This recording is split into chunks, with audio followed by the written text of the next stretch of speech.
Ancoro, para a gente usar a expressão bem piauiense, para não dar viagem perdida, pelo menos vamos reunir a comissão, né? Sim, Cíntia. Eu falei justamente com o vereador Venâncio a respeito disso. Perguntei para ele, afinal, o que é que ficou definido, se é que deu para definir alguma coisa ali na sessão, já que não tinha quórum. Ele disse que alguns pontos ficaram ali aprovados, que no caso foi a auditoria pelo Tribunal de Contas da FMS de outubro de 23 de outubro até a data de hoje, essa auditoria, bem como dos recursos das emendas federais. Também ficou aprovada uma convocação do secretário de Finanças, do secretário de Administração, o da Fundação Municipal de Saúde e ficou o convite para que o prefeito, o vice, o Ministério Público, o CRM e o Ministério Público Federal fossem até a Câmara Municipal para prestar mais esclarecimentos. Né? Como a gente está comentando aqui, precisaria de 15 vereadores no mínimo para que fossem deliberados quaisquer projetos, a quantidade não foi alcançada, então o que os vereadores conseguiram fazer hoje foi isso que o vereador Venâncio me passou. Osmando, como que você acompanha? A gente tem visto que temos um legislativo, não só aqui em Teresina, mas em nível federal, um pouco dissociado da realidade da população. A gente viu agora há pouco o que a Câmara e o Senado fizeram com a lei das diretrizes orçamentárias, que, aliás, foi sancionada hoje com vários vetos por parte do presidente Lula, né? Eu queria saber como que você acompanha essa situação aqui em Teresina. Você acha que tem desdobramentos em ano eleitoral, assim, com a amplificação dessa ausência? Isso pode ser um impacto, pode ter impacto? Olha, Cíntia, eu vejo isso com uma preocupação muito grande, porque a gente está falando de saúde das pessoas, de saúde pública. A gente está falando de doenças, de medicamentos, de hospitais, de atendimentos. A gente está falando do dia a dia da vida das pessoas, que merece respeito, não só por parte da Prefeitura, mas merece respeito também por parte da Câmara de Vereadores, que é eleita com o papel de ser fiscalizador da atividade executiva. Eu lamento que se chegue ao ponto que se chegou, sem que se saiba claramente o que é que fez o Ministério Público ao longo de... Porque isso não é novo. Essa questão da saúde pública em Teresina, igual à questão dos ônibus, não tem nada de novidade. São processos que se arrastam anos, anos e anos e nunca se encontra um denominador, um ponto de equilíbrio que possa dar à população, possa dar aos eleitores, que é o público deles, o mínimo de segurança e o mínimo de respeito. O permitir que se chegue a uma reunião como esta de hoje, quando se sabe que o próprio presidente da Câmara declarou que há um período de recesso e que poderia haver movimentações políticas de quem fosse contrário para que se chegasse a esse nível que se chegou hoje e não se poder decidir nada por ausência de quórum, é triste a gente ter que presenciar, porque aí a culpa não é só da Prefeitura, a culpa é de quem tem o dever de fiscalizar a Prefeitura e não cumpre esse papel, porque se misturam com as trocas de cargos e favores, de empregos que não podem existir, mas que terminam sempre existindo, porque sempre há um jeitinho que se dá para que aquilo que não seja claramente do interesse público seja feito nas caladas, nas escondidas,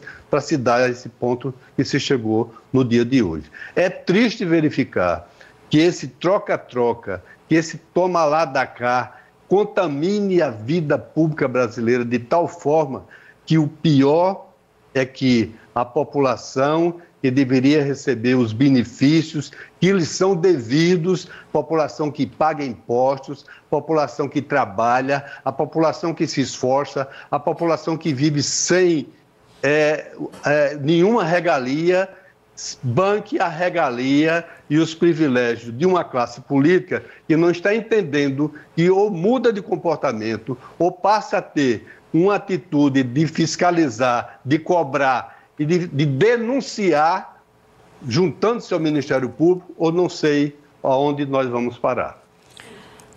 Diga, Marta. Para finalizar aqui a minha fala a respeito desse assunto, muita gente pode estar até se perguntando, né? Mas, afinal, os vereadores não foram, eles estão defendendo a gestão, eles estão fazendo isso como gesto de apoio ao prefeito? Publicamente pode ser que sim, mas, na minha visão, o que piora tudo, piora ainda mais a situação, é de que eu acho que, na verdade, eles estão pensando somente neles próprios, nem é em prefeito, não, eles não estão nem aí para o prefeito daqui. O que eles estão se importando? Com os cargos que eles têm ali na prefeitura e manter aqueles cargos ali e, assim, conseguir se reeleger no próximo ano. Né? Eles não dão nem garantias para o prefeito, alguns deles, de que vão continuar com ele até o final do primeiro turno. Né? Se caso o prefeito não vença no primeiro turno, no segundo turno, vão apoiar outro candidato. Eles estão se importando mesmo com a sobrevivência deles próprios, o que eu acho que é pior, né? Porque nem na gestão, eles não estão pensando nem na gestão, nem no bem-estar da população que está aí sofrendo há séculos e séculos, estão pensando somente neles próprios e manter os seus mandatos ali na Câmara. A gente tem aquelas imagens que eu acho muito impactantes, a reação da plateia depois que o Enzo falou que não tinha quórum e que a sessão era híbrida, ou seja, eles podiam participar de forma online, mas eles não tiveram a sensibilidade de destinar um tempinho do dia hoje para isso. Quanto a população que acompanha no YouTube, bem como os que estão aqui, Só um instantinho, por favor. Quantos parlamentares estão acompanhando e nominalmente quem são os que estão acompanhando essa sessão no link que foi disponibilizado para a sessão híbrida? Até o momento não temos nenhum parlamentar acompanhando de forma virtual.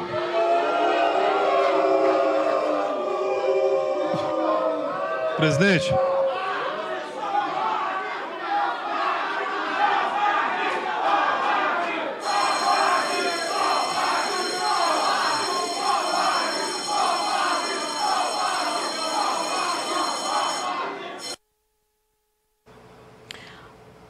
Para quem acha que faltaram uma sessão importante como essa, não tem nenhum reflexo, quero lembrar que esse vídeo, esse trecho recortado, viraliza nas redes sociais. Vamos mudar de assunto? Francis Teixeira, vamos falar das emendas, porque se tem gente que não tem do que reclamar, são os deputados federais, né, e senadores. Justamente, Cíntia, e especialmente depois do impeachment da então presidente Dilma Rousseff, na gestão Temer e posteriormente na gestão Jair Bolsonaro, os parlamentares ganharam um poderio ainda maior.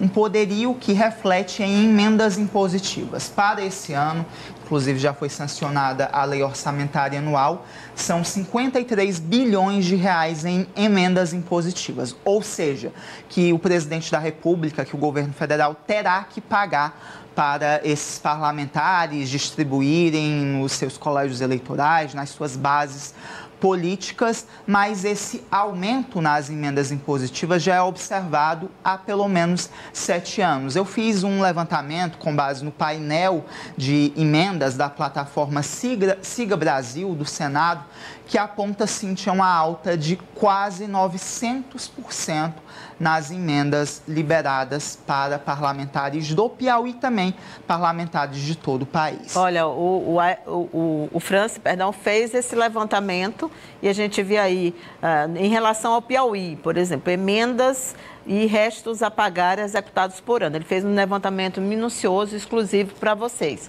Em 2016, não é, Francis, foram pagos 82 milhões e 100 mil reais. Em 2023, 817 milhões 991 mil reais. É quase 900%. Quase 900%, em 7 anos, Cíntia. Ou seja, foi turbinado mesmo esse valor de emendas. No Brasil, também foi bastante alto o percentual, né, Francis? Lê aí pra gente. 843%, Cíntia, de 2016 até 2023, passou ali de pouco mais de 3 bilhões e 600 milhões para 34,4 bilhões no ano passado de emendas executadas, ou seja, aquelas que foram pagas. Então, o que a gente pode concluir disso tudo é que o poder dos parlamentares de todo o Brasil está cada vez mais evidente. O nosso sistema é um sistema presidencialista, mas que o presidente da República, especialmente nas últimas gestões, está muito amarrado ao parlamento, ao Congresso Nacional, e os parlamentares usam as emendas como uma moeda de troca para aprovar ou não propostas que são essenciais para a gestão federal e, consequentemente, que são essenciais para a população brasileira. Então, o que não só o presidente Lula, mas também Jair Bolsonaro e Michel Temer fizeram, porque essa alta vem já das últimas gestões, eles têm se curvado aos interesses dos parlamentares, não têm vetado nas leis orçamentárias aprovadas essas emendas impositivas num valor exorbitante, porque temem que a pauta essencial para a gestão e para a população brasileira seja travada no Congresso Nacional. Isso não seria nenhuma novidade, porque esse foi, inclusive, um dos motivos que levaram ao impeachment da presidente Dilma Rousseff, ela que não conquistou essa capilaridade política no Congresso Nacional, não atendeu a esses interesses e pautas que eram importantes para a gestão acabaram sendo travadas. Isso refletiu numa rejeição também perante ao eleitorado brasileiro e o resultado todos nós vimos e conhecemos, o que inclusive incidiu nos anos seguintes, motivando até mesmo a eleição do então presidente Jair Bolsonaro. É isso, e o governo federal tem um desafio, porque o presidente Lula vetou alguns pontos da LDO, um dos pontos, inclusive, que colocava a faca no pescoço do governo, porque dava um prazo de 30 dias para a execução da emenda. Seria algo, assim, inédito, porque primeiro tem que passar, vai para os ministérios para saber qual é a situação dos ministérios, se dá para liberar aquele valor ou não. Mas os parlamentares queriam que passasse direto e o presidente vetou e a aprovação desse ponto aí, foi até do... não lembro quem foi. A outra que o presidente vetou é que é do Eduardo Bolsonaro, né, que é a da questão do... que nem existia no orçamento, aquela questão da família tradicional, né, de não utilizar-se dinheiro público para questões que eles consideram que fora do alcance da família tradicional. Isso não tinha no orçamento, mas eles incluíram, porque aí lacra, né? Então, realmente, é só mesmo para